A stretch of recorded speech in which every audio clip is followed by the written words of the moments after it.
lên Giêsu nung ca dùi ta hạ sát na đây bom dinh nghe kim min cho lệ ta dòng lên cây ngọc lệ đã thui ta đâu hạ sát mi qua đi qua dinh đinh miền li bom ma nuôi dinh dinh đinh nôm ni ta đi xây thế lâu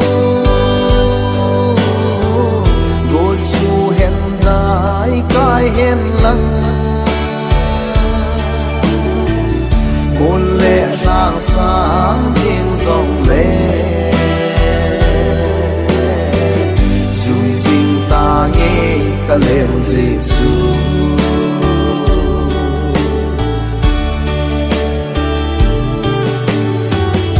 asana ka to si ho hi ca lêu Giêsu na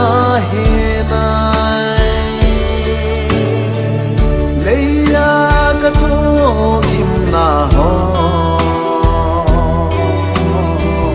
ka pa kai dia ka to hi hen asat mi qua đi qua dinh đinh miền li bom ma nuôi dinh dinh đinh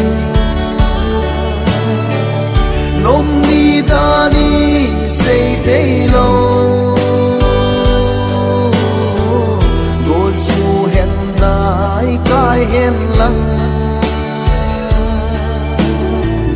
một lệ lang sáng riêng dòng lệ dùi dinh ta nghe ca lêu Giêsu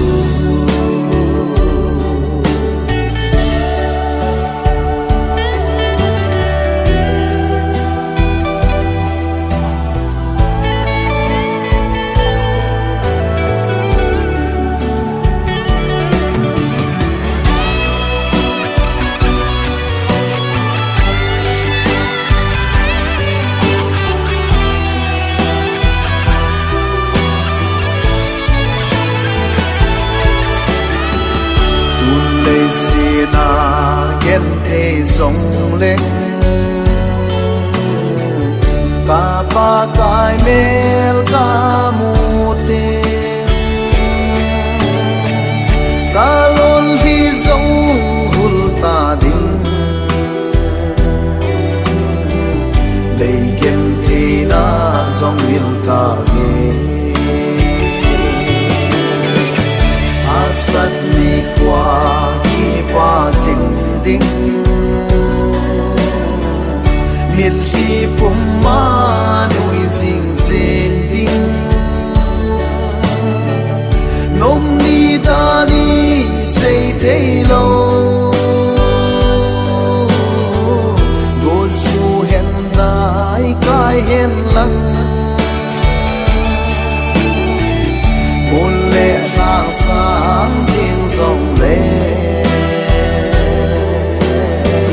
dùi dinh ta nghe ca lêu Giêsu